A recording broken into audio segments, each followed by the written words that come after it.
Hi and welcome to the Home Assistant How-To with Bearded Thinker. Today we will be working on automatic notifications and testing of the latest Home Assistant with the Travis CI. We'll start in a couple of seconds.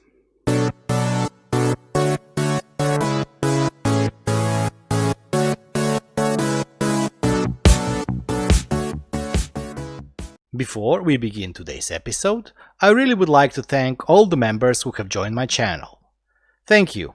Your support means a lot. And now let's get back to video. In the last couple of videos, we have prepared our configuration, we published our configuration to the GitHub, we configured Travis CI to do continuous testing of our configuration against the latest version of Home Assistant, and we also created integration between the GitHub, Travis CI and Home Assistant, so we can pull the data for our sensors. And today we will be doing a last step. The last step will be testing our current Home Assistant configuration against the future or latest version of Home Assistant automatically. So for example, if we are running version 0.115.2 and there is an update to the version 0.115.3, we will be able to automatically get notification on the update when the update is available. System will then trigger Travis CI to download a latest version, the one that we do not have installed yet, test our configuration against it, and give us feedback on either pass or fail, depending if there is any breaking change or not. There are a couple of reasons to do that. First of all, whenever there is a new version available, this will give you notification. But second, and probably most important thing, is that you will be notified if there is any kind of a breaking change inside your configuration, meaning that the build itself didn't pass. Before we start, let's look at how I have it in my configuration. This can look a bit overwhelming, but in a matter of fact, it's very easy and simple to understand. There are a couple of conditions.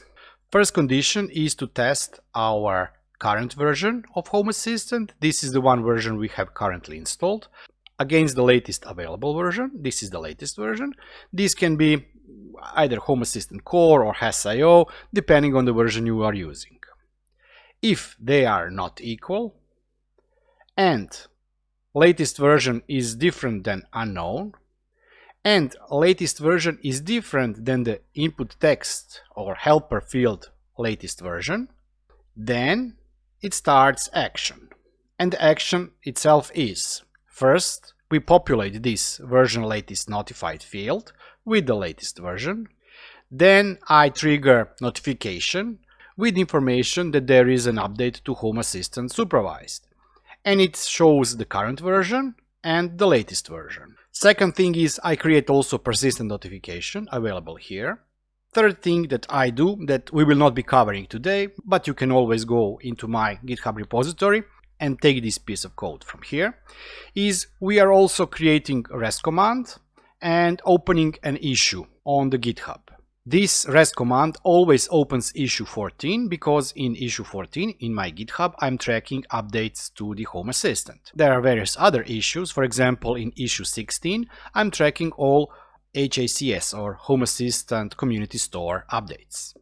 After we have opened this ticket, because we want this ticket to be opened if there is an update available, I push to that same issue text: upgrade Home Assistant from our current version to future version.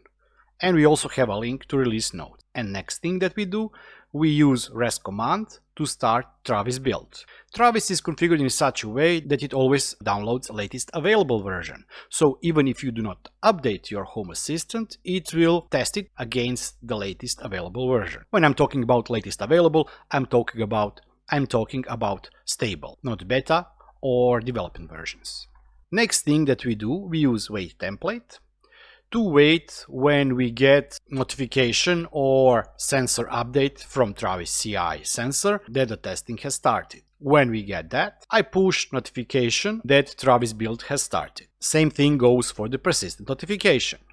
And next thing that I do is I wait for the state of the Travis CI to change and to not be equal to created or started.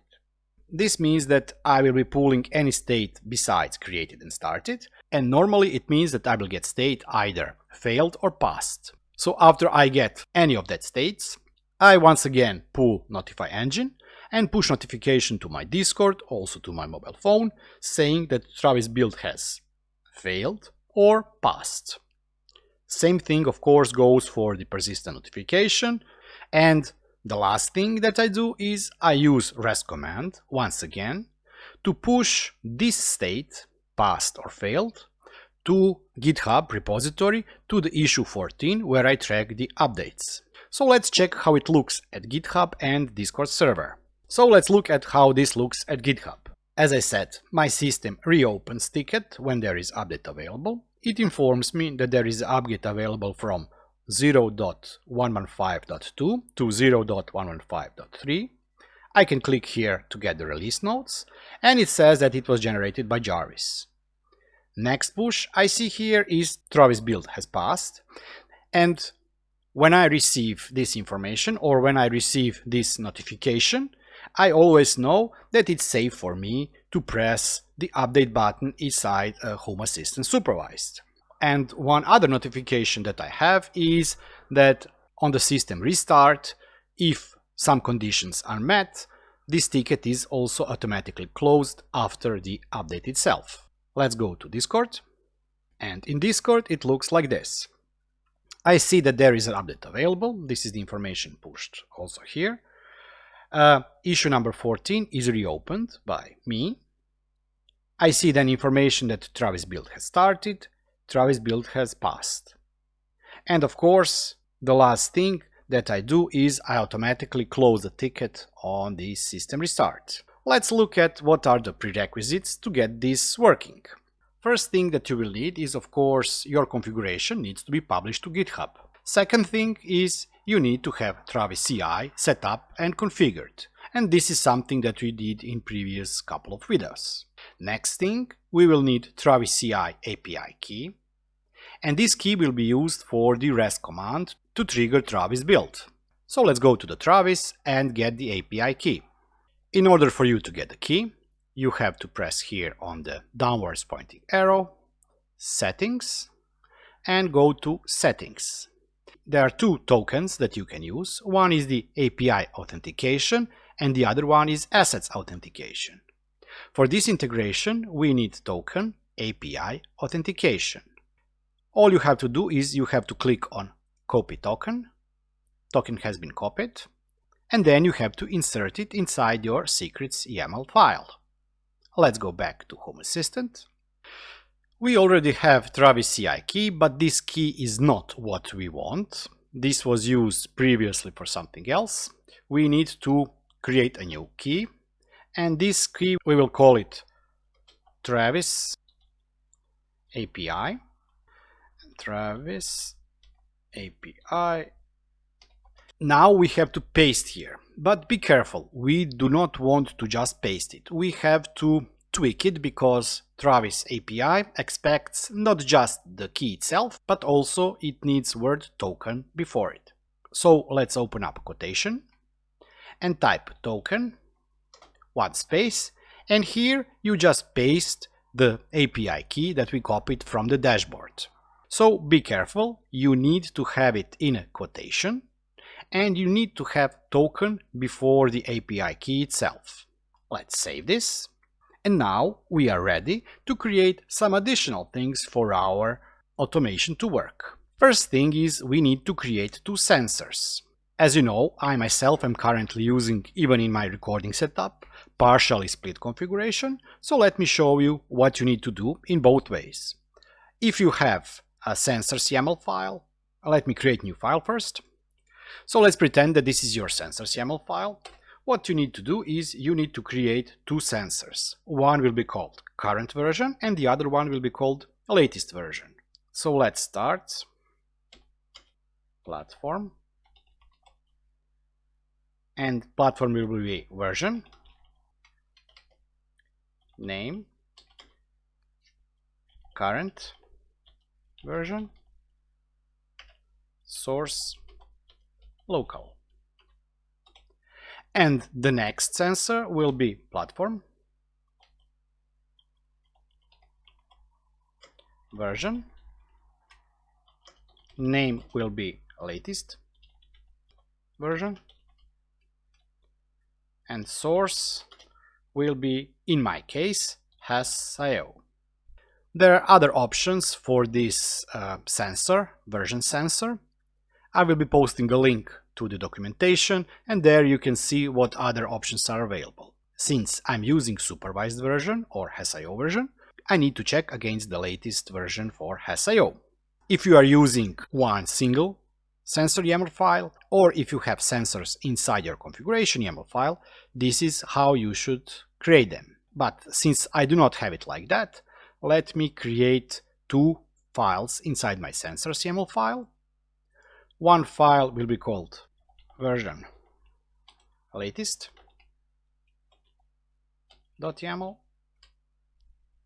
and here I need to put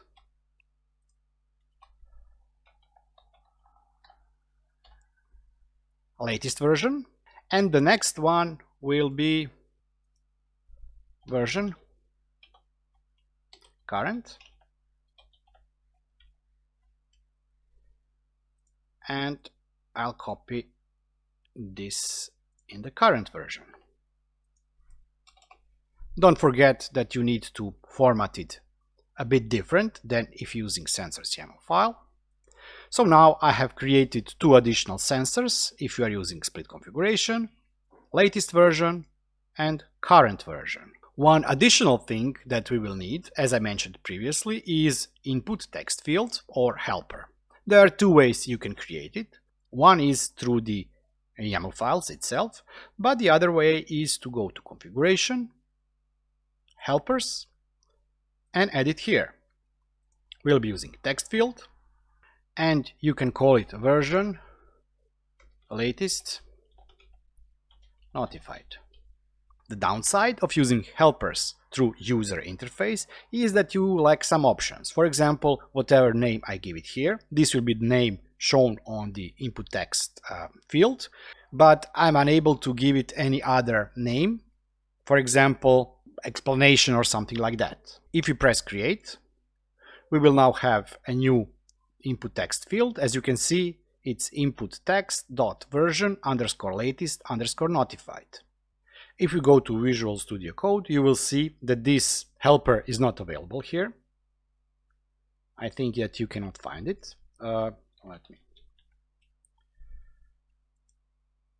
Nope, as you can see, it doesn't exist here.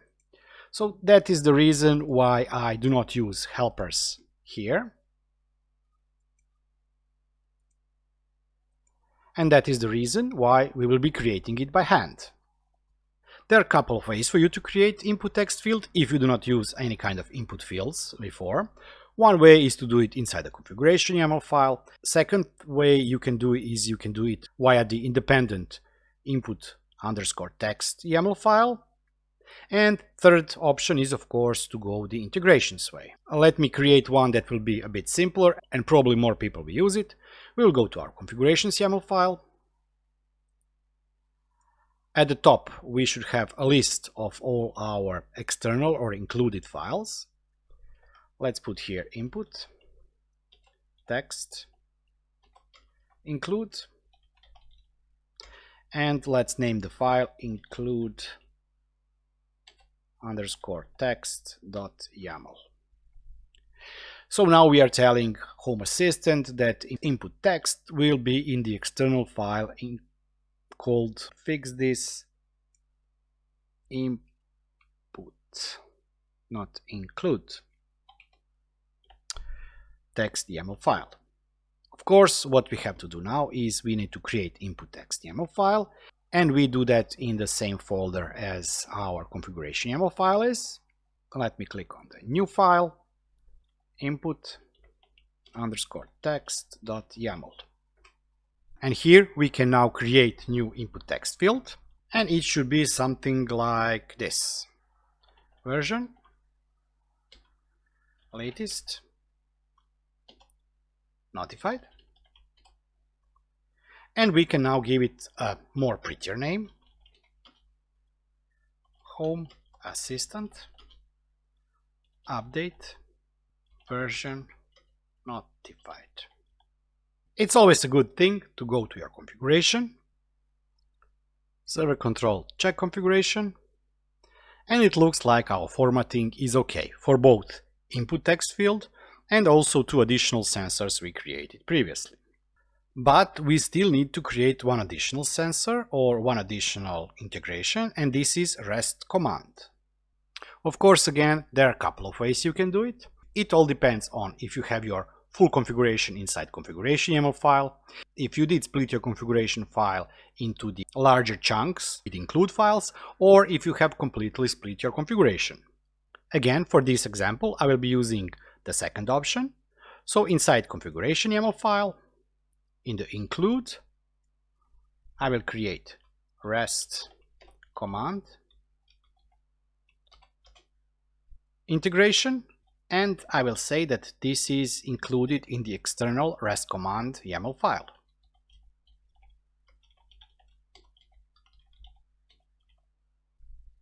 And we now have to create this REST command if you do not have it already. Let's click on the new file, REST command.yaml. And here we need to create REST command that will work with our repository. Please remember, all this code that I type here by hand is always available in the description of the video, so you can check it out down there.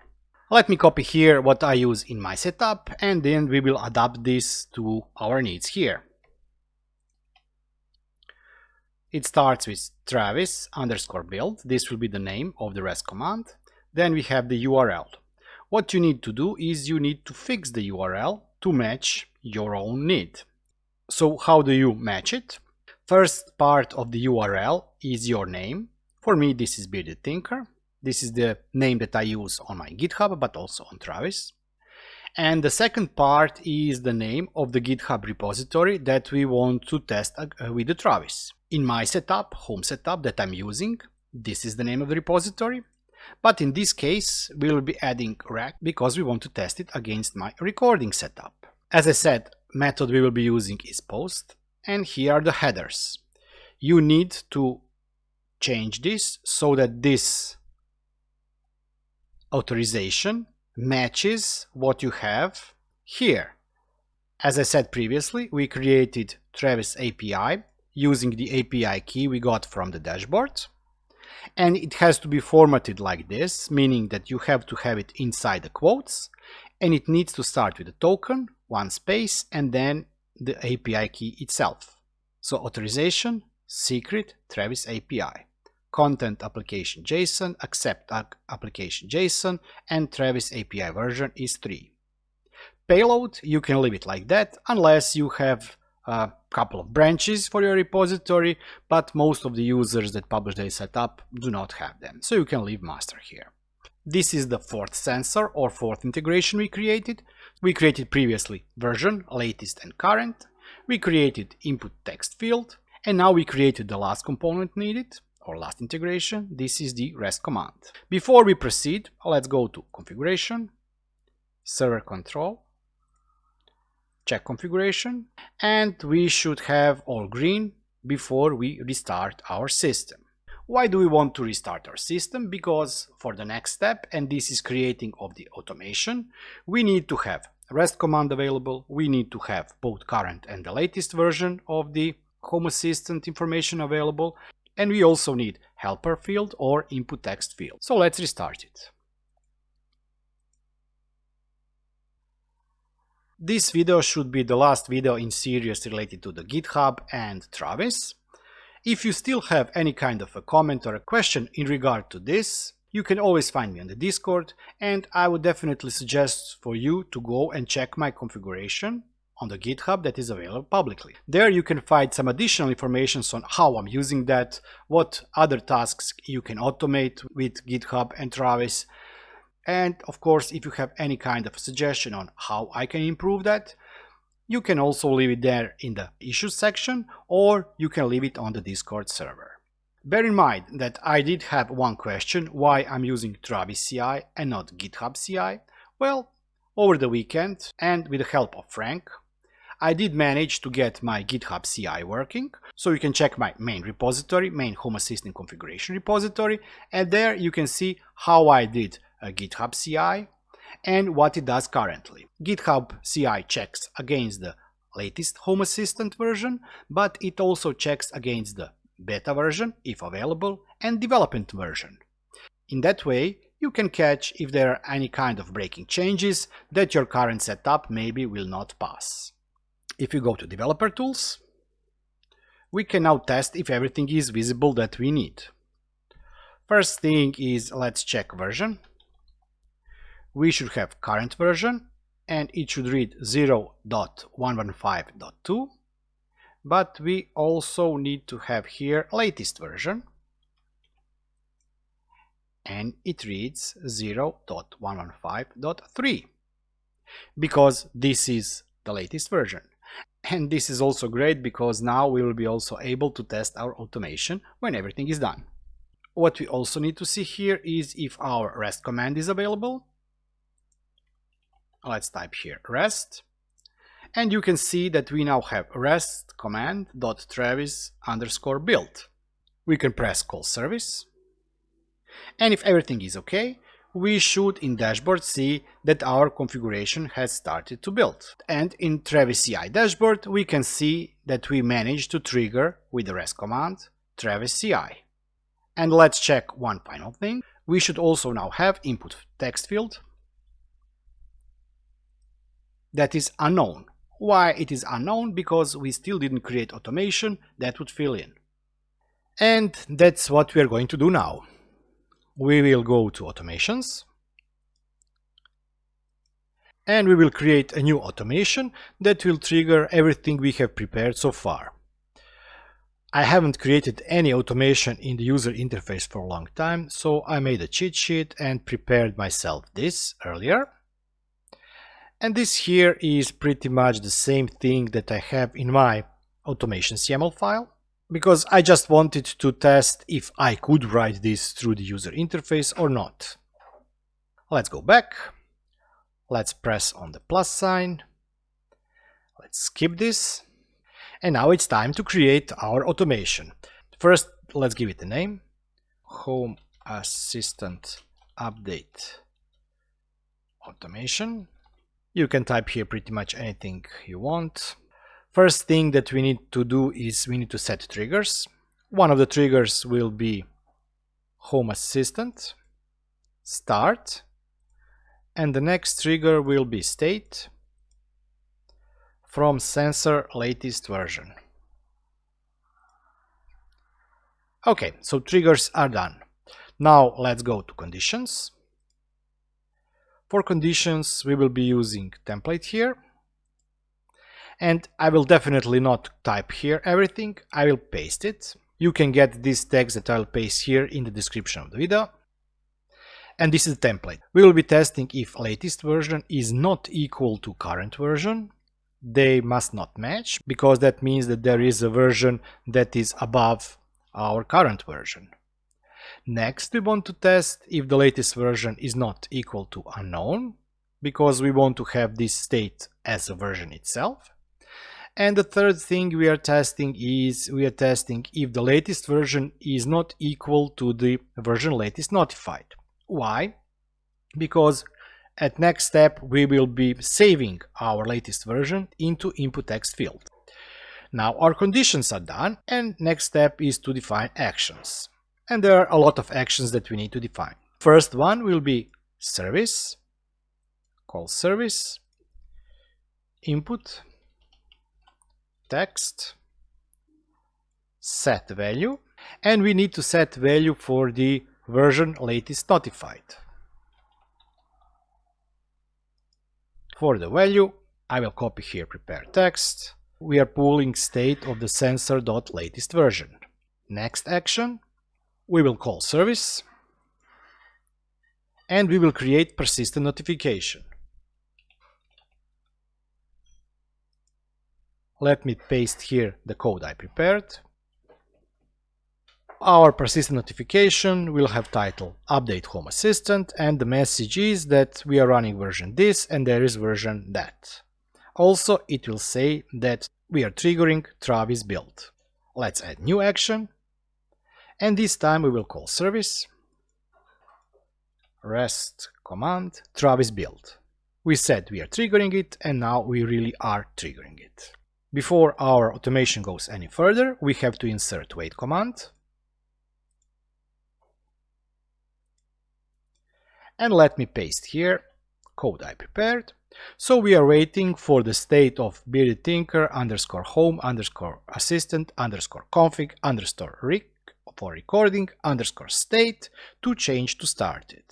This means that the command has passed and the Travis build has started, and it returned value through the Travis CI integration to Home Assistant, of course.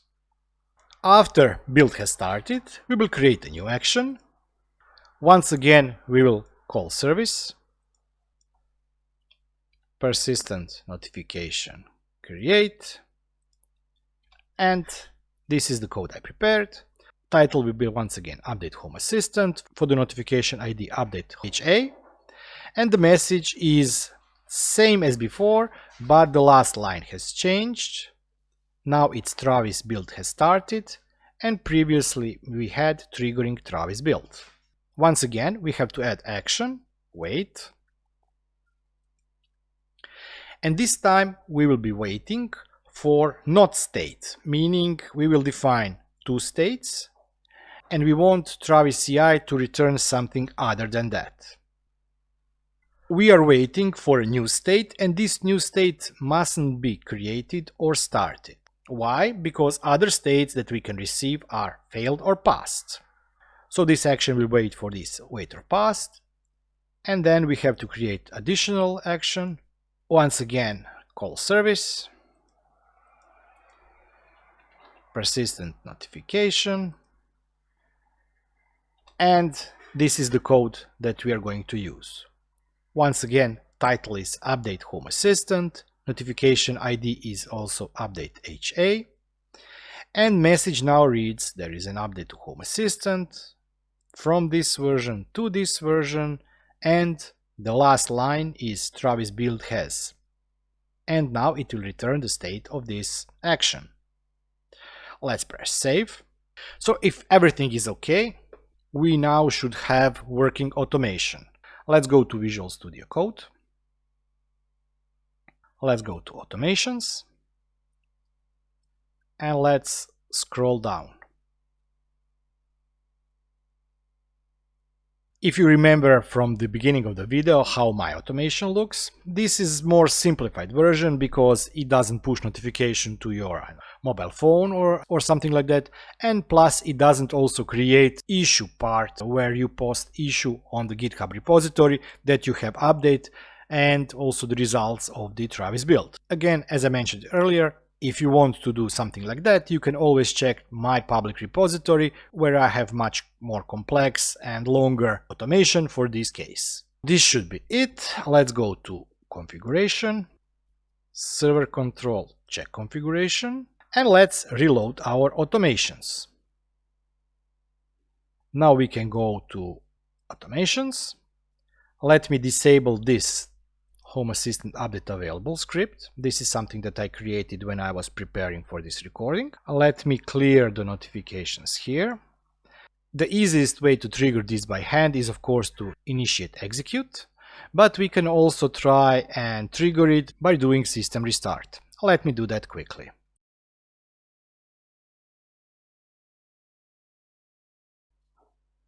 And the system is up and running. Let's check notifications. Let's dismiss this. And as you can see, we got persistent notification, a new persistent notification saying that we are currently running version 15.2 and that there is a version 15.115.4 triggering Travis build. Let me dismiss this. If we go to the Travis page, we can see that Travis has initiated, or Home Assistant has initiated Travis build. And now we will be waiting for the state of this build to be either pass or fail. Let's go back to Home Assistant. Let's check notifications. And now it has updated to Travis build has started. We will dismiss it.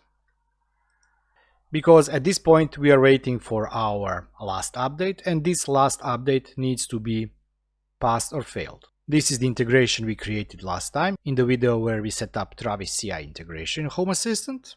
As soon as this sensor changes from started to either pass or failed, we will receive additional persistent notification. And as you may have noticed, we now have a new state, passed, with information that Travis build has passed. You may be wondering, is it worth to do something like that or not? Well, I would definitely recommend, especially if you want to keep your system up to date, but you also want to make sure that everything will be working in the new version.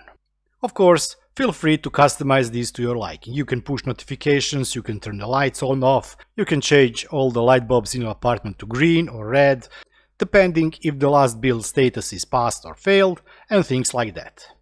But this is it for this Home Assistant how-to with Bearded Tinker. If you did like this video, please give me a thumbs up. It means a lot. If you have any kind of a comment or a question related to this video or any other video I did, you can always find me on the Discord server, but please feel free to leave a comment down in the comment section too. If you still haven't subscribed, please subscribe and hit the bell button so you get notified on the future updates, and I will be seeing you next time. Until then, bye bye and have fun.